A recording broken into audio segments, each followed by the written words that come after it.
Segunda carta a Timóteo, capítulo 2. 2 Timóteo, capítulo 2, versículo 3.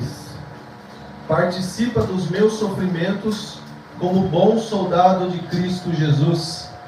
Nenhum soldado em serviço se envolve em negócio dessa vida, porque o seu objetivo é satisfazer aquele que o arregimentou.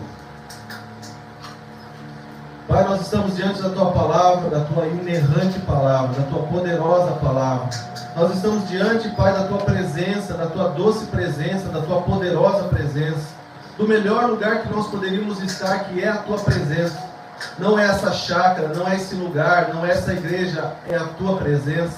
E onde quer que nós estejamos, nós queremos estar na Tua presença. Por isso, Senhor, nos ensina em todos os momentos, Pai, aquilo que vai nos afastar da Tua presença, para que nós não venhamos a praticar, não venhamos a fazer, mas tudo aquilo que nos aproxima do Senhor, que nós tenhamos, Senhor, a coragem de fazer.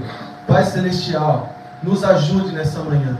Eu peço que o Senhor tenha misericórdia da minha vida, que o Senhor tenha, Senhor, sobre mim, ó Deus, a Tua graça, e que eu possa, meu Pai, transmitir essa palavra com a boca do Senhor, ó Deus. Eu não quero falar nada de mim, Pai, eu quero falar apenas daquilo que o Senhor me entregou. Está no meu espírito, Pai, eu preciso colocar, ó Deus, isso para fora. Me ajuda a ter, ó Deus, sabedoria. Me ajuda a ter, ó Deus, discernimento. Me ajuda, Pai, a saber, Pai, transmitir essa mensagem, Senhor. Que o Senhor abra o entendimento dos meus irmãos e que eles compreendam, Pai, a Tua palavra nessa manhã. Quantas são as vezes, Pai, que nós ouvimos e eu já fui assim, nós lemos e lemos e lemos e não entendemos. Mas nessa manhã eu peço, Senhor, como o Senhor nos deu autorização, eu quero fazer um pedido especial. Abra o nosso entendimento nessa manhã. Abra o entendimento de cada um, Pai, e cada um possa entender essa palavra, Deus, como o Senhor quer que a gente entenda. Que nós possamos, ó Pai, nos apossar dessa palavra e viver, ó Deus, a vida que o Senhor quer que nós vivamos. Não uma vida do jeito que a gente quer, ó Pai, uma vida de qualquer jeito, mas uma vida, Senhor, alinhada com o Senhor. Me ajude, Pai, que não seja eu, que seja de fato o Senhor. Que essa palavra pregada, Senhor, possa penetrar os nossos corações, que nós possamos ser agraciados pelo Senhor nessa manhã, em nome de Jesus. Amém? Paulo escreve a segunda carta a Timóteo, e ele já estava na expectativa de ser morto, já estava na expectativa de ser decapitado, estava na iminência disso acontecer, e ele, do presídio, escreve essa carta, lá de Roma, escreve a Timóteo. Timóteo, o seu filho, na fé. E Paulo, ele estava preso porque Nero, o imperador Nero, lá no ano 54 aproximadamente, ele assumiu o Império Romano, e ele era um homem muito brutal, sanguinário. E algum tempo se passou, e Nero então colocou fogo em Roma. Colocou fogo em Roma. E 10 das 14 regiões de Roma foram atingidas pelo fogo. Só que as regiões que não foram atingidas pelo fogo, na sua maioria, eram habitadas por cristãos. Então Nero, ele, para se eximir da culpa, porque já estavam culpando Nero de ter feito isso, ele faz o quê? Fala que quem tacou fogo foram os cristãos. Porque exatamente onde haviam cristãos, não tinha pegado fogo. Então começa a perseguição. E Nero, ou os soldados romanos, a mando de Nero, começam a matar os cristãos, a perseguir os cristãos, e matam os cristãos de todas as formas possíveis. Inclusive, os faz tochas humanas, colocando betume em seus corpos e colocando fogo em suas cabeças.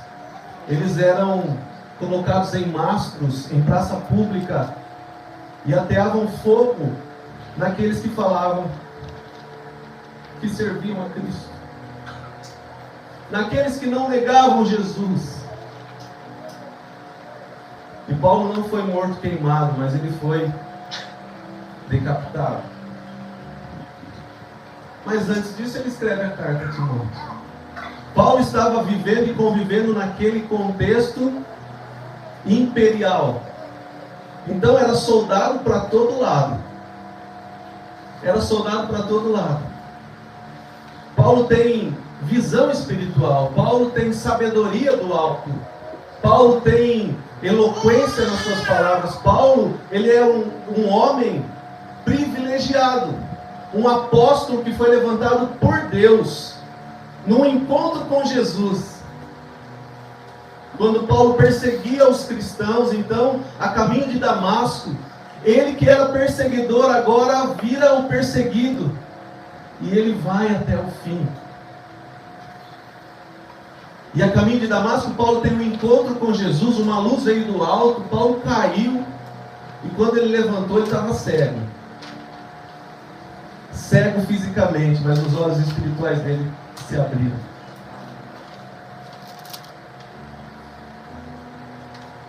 O Senhor, desde o início desse culto, já está movendo o mundo espiritual. Já aconteceram grandes coisas. E até o final vão acontecer grandes coisas. E aí você fala, mas eu não estou vendo nada.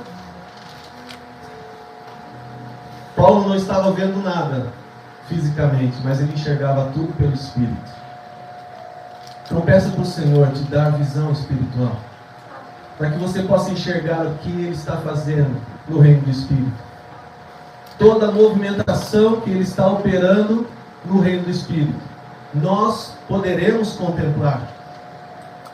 Mas mesmo que você não tenha essa visão, você pode crer, porque a fé é saber o que vai acontecer. Ter a certeza, ter a convicção do que aquilo que você espera vai acontecer, baseado nas promessas do Senhor. Então essa carta chega a Timóteo e ele vê e fala: participa dos meus sofrimentos como bom soldado de Cristo Jesus. Nenhum soldado em serviço se envolve em negócios dessa vida, porque o seu objetivo é satisfazer aquele que o arregimentou. E aqui, nesse pequeno trecho da palavra, nós podemos aprender muitas coisas. Não coisas superficiais, mas coisas profundas que o Senhor quer nos ensinar essa manhã. A primeira coisa que eu aprendo é que nós somos soldados de Cristo. Nós somos soldados de Cristo. E o soldado de Cristo, ele anda o tempo todo em vigília.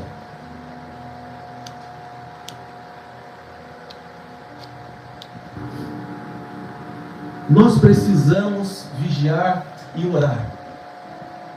Nós precisamos vigiar e orar. Em uma das cartas de Pedro, eu vou abrir aqui para não errar. 1 Pedro 5. 1 Pedro 5, verso 8. Sede sóbrios e vigilantes. Sede sóbrios e vigilantes. O diabo, vosso adversário, anda em derredor, como um leão que ruge procurando alguém para devorar. O diabo, vosso adversário. Se nós somos soldados de Cristo, estamos alistados no exército celestial, com certeza nós temos um adversário. E esse adversário é o diabo. É o império das trevas. Nós precisamos agora, com essa farda espiritual, batalhar as batalhas do nosso general. Ir para a guerra segundo a direção que o nosso general nos dá. E o nosso general é Cristo. O Senhor nos dá armas espirituais. O Senhor nos dá estratégias espirituais. O Senhor nos dá força e poder. O Senhor nos enche de ânimo. O Senhor nos dá direcionamento. Por quê? Porque Ele é o nosso general. E quem milita nessa guerra precisa ouvir o comando do seu general. Porque quando nós estamos conscientes de que estamos em uma guerra contra o nosso adversário, nós não vamos ser nem um pouco loucos de não ouvir a instrução do general. Qual soldado que vai para a guerra e não ouve a instrução do seu comandante? Aquele que não ouve, fatalmente vai se dar mal. Mas aquele que ouve, obedece e executa, ele vai ter êxito nas suas batalhas. Ah, mas o general pode se enganar. O general pode se enganar, mas o nosso general nunca se enganou e nunca se enganará. Aleluia! Porque o nosso general é Cristo. E nós cantamos, o nosso general é Cristo, seguimos os seus passos, nenhum inimigo nos resistirá. Quando nenhum inimigo nos resistirá? Quando nós estivermos alinhados com o nosso general. Quando nós entregamos a nossa vida a Jesus, quando nós passamos a viver uma vida para Ele, uma vida de devoção a Jesus, uma vida de entrega a Jesus, uma vida em que nós vamos agora viver a vida de Cristo, como Paulo falou, não sou mais eu quem vivo, mas Cristo vive em mim.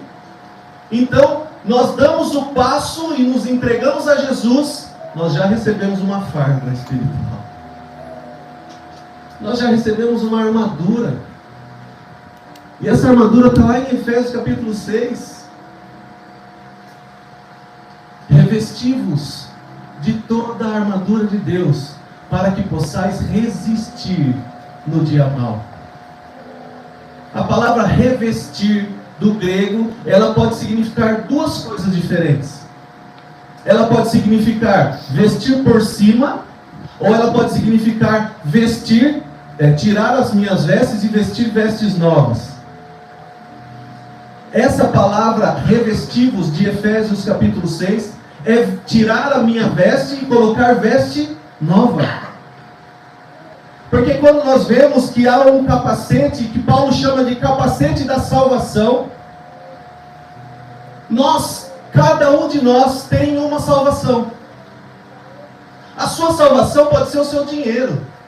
A sua salvação pode ser o seu intelecto. A sua salvação pode ser o seu conhecimento. A sua salvação pode ser os seus diplomas. A sua salvação pode ser o seu amigo que tem muitas posses. A sua salvação pode ser a sua empresa que está indo muito bem, graças a Deus. A sua salvação pode ser tantas coisas. Mas ele fala, revesti-vos de toda a armadura. O que ele está falando? Tira esse capacete de lata que está na sua cabeça, que você acha que é a sua salvação. Esquece que o dinheiro é a sua salvação. Esquece que o seu conhecimento é a sua salvação. Revesti-vos, tira de você aquilo que você acha que é a sua salvação e coloca o capacete da salvação, porque contra esse capacete não há seta maligna que possa penetrar.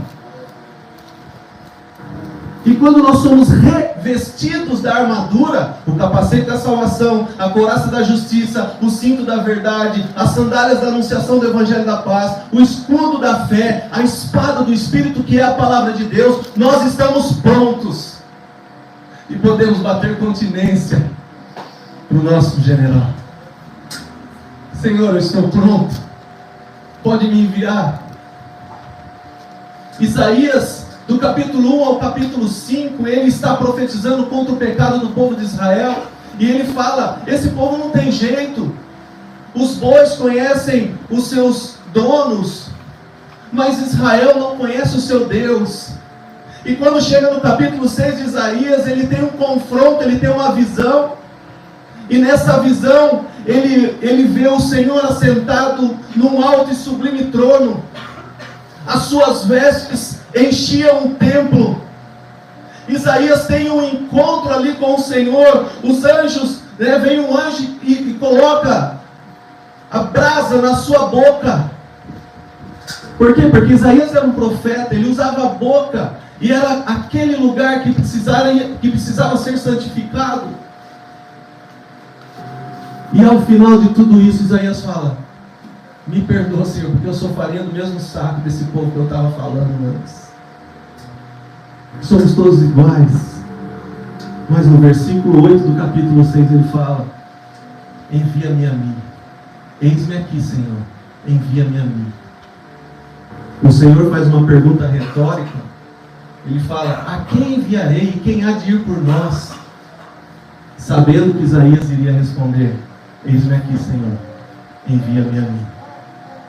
Isaías se vê pronto. Não é que Isaías recebeu o chamado aqui, nesse momento, desse encontro que ele teve, ou desse confronto que ele teve. Isaías já era profeta, ele já tinha ministério, ele estava ali, mandado e enviado por Deus, comissionado pelo Senhor. Mas agora ele está pronto para fazer o que o Senhor queria que ele fizesse. Talvez você está na igreja há muito tempo. Talvez você anda com Jesus há muito tempo, mas até agora você não obedeceu o comando do seu general. Ou obedeceu algumas vezes não. Nós não sabemos. O que o Senhor quer de você e de mim nessa manhã é que nós estejamos como um exército alinhados para que a glória seja dele. Alinhados para que a glória seja dele. Participa dos meus sofrimentos como bom soldado de Cristo. E aqui Paulo nos dá uma certeza: você é soldado de Cristo, se prepare para o sofrimento. Se prepare para o sofrimento. Ah, pastor, então desisto. Não há outro caminho. Só há um caminho que nos leva ao Pai, a saber, Jesus Cristo. Nós não somos, Hebreu capítulo 10, verso 38 e 39, nós não somos daqueles que retrocedem. Nós precisamos avançar, mas com o entendimento de que somos soldados de Cristo. De que somos soldados de Cristo. Nós não podemos voltar, nós temos que entender que haverão sofrimentos. Mas o sofrimento é por causa dele. E se é por causa dele, eu vou sofrer até a morte. Ele não quer que a gente viva uma vida de sofrimento, mas ele fala que no mundo nós teríamos aflições. Mas ele também fala: mas tem de bom ânimo, eu venci o mundo. É um pouco fora da inteligência nós pensarmos que sem Jesus nós vamos conseguir vencer. Nós precisamos entender que se ele falou: no mundo tereis aflições, mas tem de bom ânimo porque eu venci o mundo, ele está nos falando o quê? Esteja alinhado comigo, obedeça as minhas ordens, que você também vai vencer os sofrimentos do mundo. Esteja alinhado comigo e obedeça os meus comandos, que você também vai vencer os sofrimentos do mundo. E assim nós vamos avançando. Nenhum soldado em serviço se envolve em negócios dessa vida, porque o seu objetivo é satisfazer aquele que o arregimentou. Aquele que te arregimentou, aquele que te colocou uma armadura, aquele que te deixou em prontidão para a batalha. É esse que nós vamos satisfazer. Qual vontade nós vamos fazer nessa terra? A vontade de Deus. A vontade de Deus. E às vezes nós estamos orando para Deus nos ensinar o caminho. Mas nós podemos mudar essa oração e falar: Senhor, no teu caminho eu quero te servir da maneira que o Senhor quiser que eu sirva. Nós estamos pedindo muitas vezes para Deus abençoar o nosso caminho. Mas o Senhor está requerendo que nós mudemos a nossa oração. E façamos uma oração pedindo para que Ele nos ajude no caminho que Ele nos mostrar. No caminho que nós vamos avançar segundo a ordem dEle. Então, muitas coisas batem à nossa porta. São problemas que nós não esperávamos.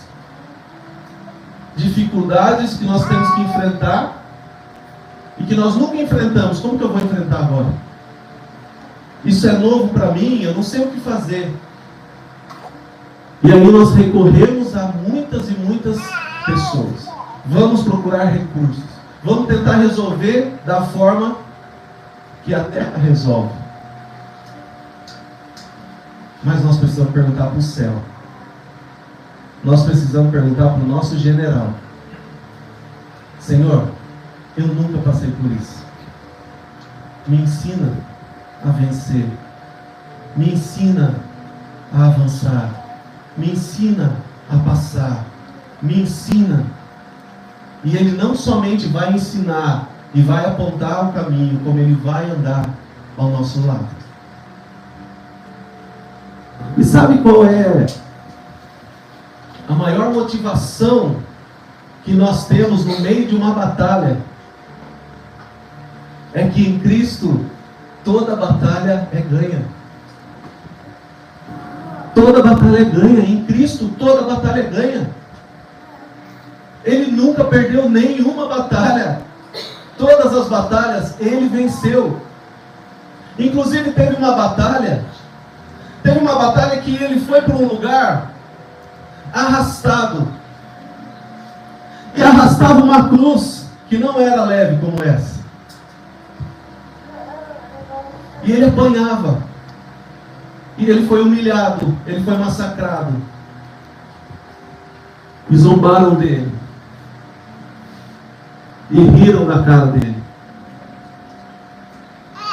E talvez tenham cuspido nele, chutado ele, feito tantas coisas. Mas ele foi até o fim. Ele foi até o fim. E quando todos pensavam que ele tinha sido derrotado. Por quê? Porque ele morreu. Sabe o que aconteceu? Ele venceu a morte. Qual batalha é difícil para o Senhor? Qual batalha é difícil para o Senhor? Não existe luta, não existe guerra que Ele não possa vencer. Por isso Ele nos chama para um alinhamento.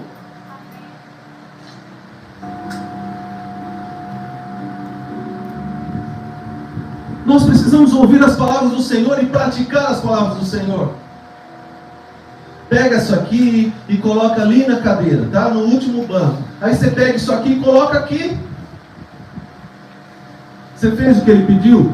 Fiz, eu coloquei. Não, você fez parcialmente. Assim como Abraão, quando ouviu a voz do Senhor: sai da tua terra, da tua parentela, vai para uma terra que eu te mostrarei.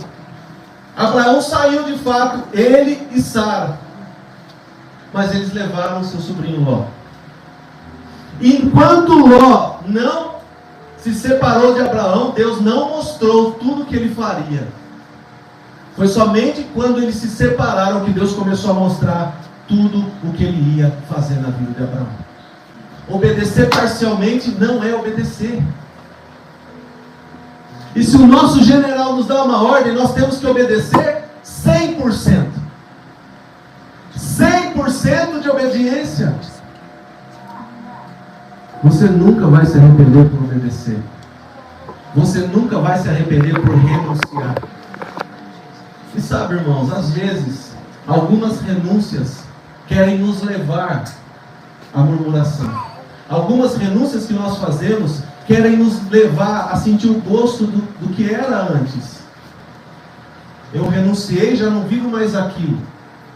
Mas era bom, era gostoso. Nós não vamos retroceder. Nós não vamos olhar para trás. Pelo contrário, nós vamos prosseguir com olhos para o alvo. E o nosso alvo é Cristo. Então, quando você entrega a sua vida para Jesus, você é alistado no exército de Deus. E ali começa a sua vida de soldado. No exército brasileiro existem alguns departamentos que eles chamam de armas. Então tem a infantaria, tem a cavalaria, tem a artilharia, tem a engenharia, tem a comunicação. São 5 armas, ou seja, 5 departamentos que existem no exército brasileiro. É um exército só. É um exército só. Mas dentro de cada arma, ou de cada departamento, existem muitos e muitos soldados. Muitos e muitos soldados. Cada soldado tem a sua patente, cada soldado tem o seu lugar na hierarquia do exército. E no exército celestial não é diferente. É uma igreja só. Embora nós tenhamos diversas e diversas denominações, mas é uma igreja só. Se eu sair daqui e ir para o outro lado do mundo e encontrar um irmão que entregou a sua vida para Jesus, ele é meu irmão, ele faz parte da minha família em Cristo. Amém. É uma igreja só, amém? Amém. Mas, conforme Efésios 4:11, são 5 ministérios. Como as 5 armas do exército, na igreja nós temos 5 ministérios: o apóstolo, o profeta, o evangelista, o pastor e o mestre. E cada um de nós tem um ministério.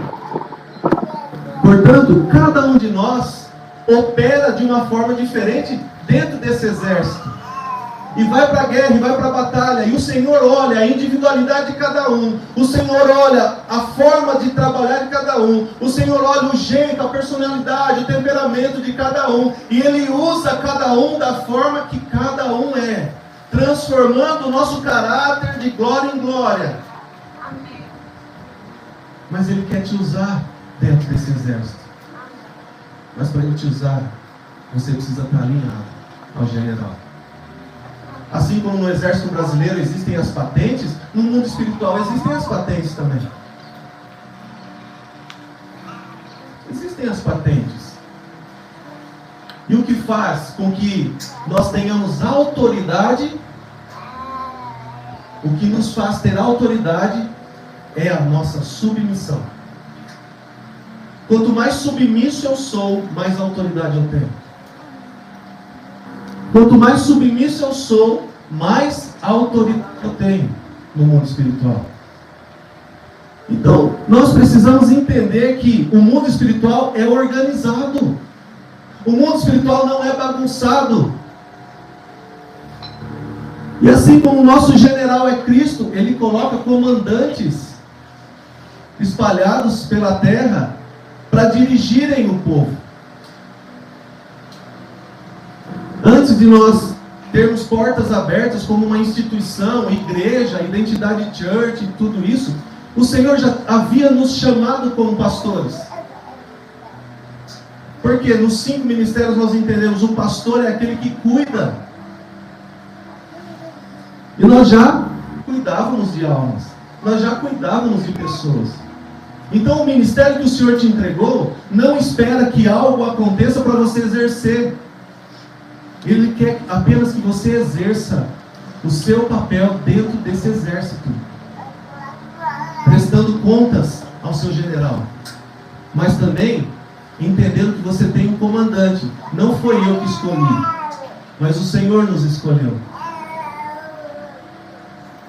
E se nós queremos saber quem é o comandante da igreja de identidade, o comandante sou eu. Não porque eu quis, mas esse é o mundo espiritual. Eu não vou ficar controlando a vida de ninguém, porque todos nós somos livres, amém? todos somos livres, mas o Senhor, Ele é dentro da casa. O Senhor, Ele é o cabeça do homem. Jesus é o cabeça do homem. Deus é o cabeça de Jesus. E o homem é o cabeça da mulher. Amém? É assim que funciona. O homem seja o cabeça da mulher, assim como Cristo é o seu cabeça. E Deus é o cabeça de Cristo, diz a palavra. Em uma organização espiritual, existe também hierarquia. Existe hierarquia. E nós precisamos respeitar a hierarquia. Quanto mais submisso eu sou àquele que está acima de mim, mais autoridade o Senhor me dá. Mais autoridade o Senhor vai me dar. E assim eu consigo avançar. E eu avanço na velocidade que eu obedeço. Eu avanço na velocidade que eu obedeço. Então, o Senhor nos coloca, a cada um de nós, um ministério. O Senhor nos entrega a cada um de nós um ministério. O apóstolo Paulo escreveu a carta ao pastor Timóteo. E nós vemos a palavra passeando por todos os ministérios. E ministério é o departamento, é a arma, é aquilo que você recebeu do Senhor, para que você possa avançar como um soldado de Cristo. Ele é o general. Ele é o nosso general. É Ele quem nos dá as direções. O Senhor requer de nós nessa manhã o entendimento de que somos soldados. E se somos soldados, estamos dentro de uma guerra.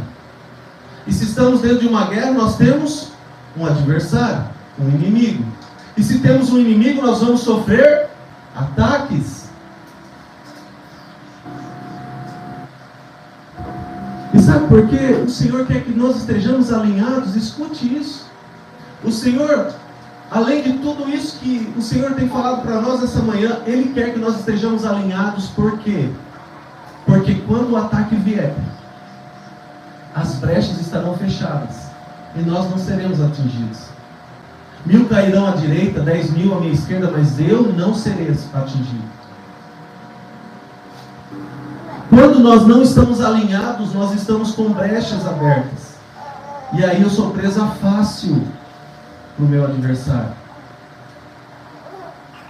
Às vezes nós estamos em casa, a gente conversa, puxa vida, meus irmãos, essas 2 últimas semanas, ou quase 3 semanas, foram muito pesadas para nós. Foram muito difíceis para nós. Eu estava tentando entender no Senhor o que o Senhor estava querendo.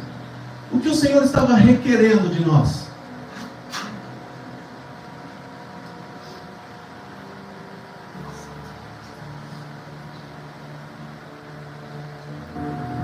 Então, nós estávamos conversando e eu falei para Jesus, Jesus, nós estamos em uma guerra. E Jesus falou, mas por que a gente é tão atingido assim? Eu falei, pelo contrário, nós não estamos sendo atingidos. Porque quando nós estamos numa guerra, a bomba vai cair perto de nós. Quando nós estamos numa guerra, alinhados, seguindo a ordem do nosso general, posicionados no lugar que Ele quer que a gente esteja. A bomba vai cair perto de nós, vai tremer o chão, e nós vamos ter o efeito de tremor. Os tiros, as flechas virão e baterão no nosso escudo, e nós vamos ter o impacto daquilo. As coisas vão acontecer ao nosso redor e nós vamos sofrer o efeito dos ataques, mas nós não seremos atingidos. Nós não seremos atingidos. Agora, se nós não estamos alinhados, se nós estamos em pecado, em desobediência, se nós temos portas abertas, se nós temos brecha, nós vamos tomar tiro. É como um soldado que tira a armadura e vai para o meio da guerra. Ele vai ser alvejado. Você entende a importância de você estar alinhado? Eu não quero que você seja alvejado no meio da batalha.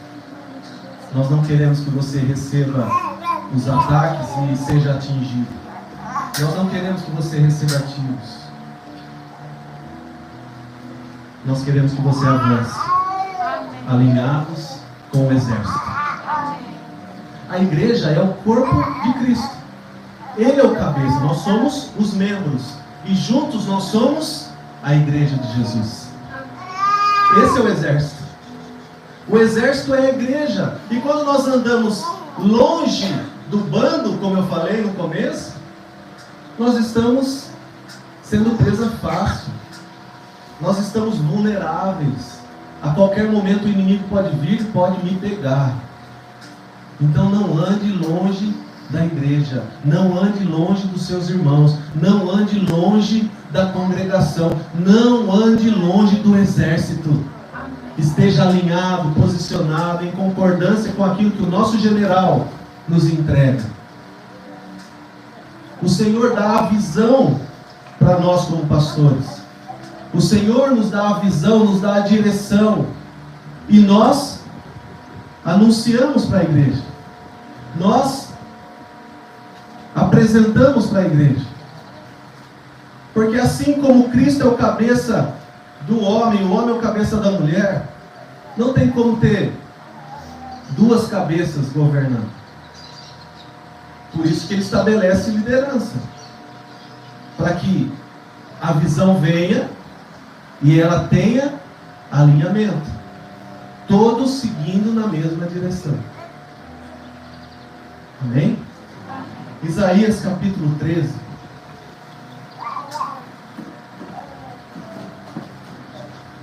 Quer abrir? Pode abrir.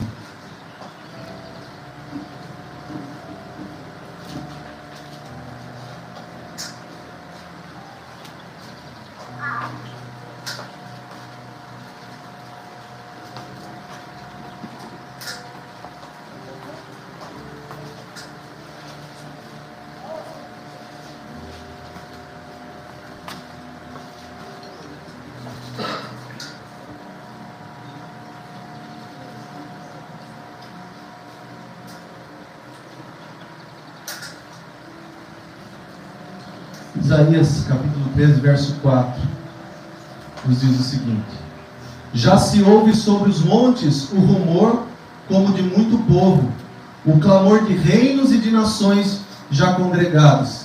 O Senhor dos exércitos passa revista às tropas de guerra. O Senhor dos exércitos passa revista às tropas de guerra. Sabe qual foi a resposta que o Senhor me deu? Senhor, por que tantos ataques nos últimos dias? Por que o José, tadinho, não consegue nem falar? Está sofrendo tanto? Por que a Alice agora está com esse negócio de estômago? Por que a Sara, tão ativa, só fica dormindo? Por que isso está tentando nos fazer parar? Nós estamos aí. Já passou. E o Senhor falou e respondeu que Ele está passando revista às tropas de guerra. O Senhor está passando revista às tropas de guerra. De tempos em tempos, no exército brasileiro, o comandante passa nas tropas que estão espalhadas pelo Brasil para fazer revista e para ver ou reorganizar as tropas. E o Senhor dos exércitos passa a revista às tropas de guerra. E vem esse entendimento. E quando o entendimento chega, a gente não pode ficar parado. A gente tem que fazer o que Ele quer que a gente faça. Então, eu já comecei a fazer tudo que Ele mandou eu fazer. Quem recebeu mensagem do pastor essa semana? Pode levantar a mão. Levanta a mão, Léo. Você recebeu também. Recebi. Amém. Tem algumas pessoas que não receberam porque a gente está mais perto, né? A gente está se vendo mais frequentemente. É. O Senhor está revistando as tropas de guerra. O Senhor está revisando as tropas de guerra. E é tempo de nós repensarmos muitas coisas e fazermos diferente. Uma das coisas que o Senhor está requerendo nesse tempo é reestruturação, reorganização. E essa reorganização começa na nossa casa. Na nossa casa. Reorganização do tempo, reorganização das tarefas, reorganização da casa, reorganização dos horários, reorganização da rotina, reorganização dos compromissos. Como igreja, nós estamos reorganizando, estruturando. Semana passada a gente já teve reunião com algumas pessoas, a gente já falou de novos projetos, a gente já começou a colocar em oração sobre tudo que o Senhor tem nos dado direção. E em breve nós vamos apresentar tudo isso na igreja. Por quê? Porque é um novo tempo que está chegando. Amém. E se nós não reorganizarmos as trocas, nós vamos ficar para trás. Nós vamos ficar para trás. Amém? Amém. Uma coisa eu já posso falar. Dia 20 nós vamos ter a gravação do nosso primeiro podcast. Idcast. Então, a princípio eu e o Ed Wagner vamos fazer o primeiro podcast. Amém? Amém. E a glória é de Deus. A glória é de Deus. Quantos estão recebendo essa palavra? Amém. Você pode dizer amém? Amém. Em concordância. Mateus capítulo 18. Tudo que vocês pedirem ao Pai em concordância, Ele vai fazer. Por isso que nós concordamos. Por isso que nós falamos amém toda hora. Amém, amém, amém, amém. Só que não fala amém para tudo não, viu? Seja analista, questionador. Primeiro pergunta se está na palavra. Não vá aceitando qualquer proposta, não. Nós precisamos estar alinhados, andando juntos. E sabe o que nos rege, além do nosso general? O que nos une, o que nos rege? O amor. É o amor quem nos move. É o amor quem nos rege. É o amor quem nos movimenta. É o amor. E quem derramou esse amor em nós, segundo Romanos capítulo 5, foi o Espírito Santo de Deus.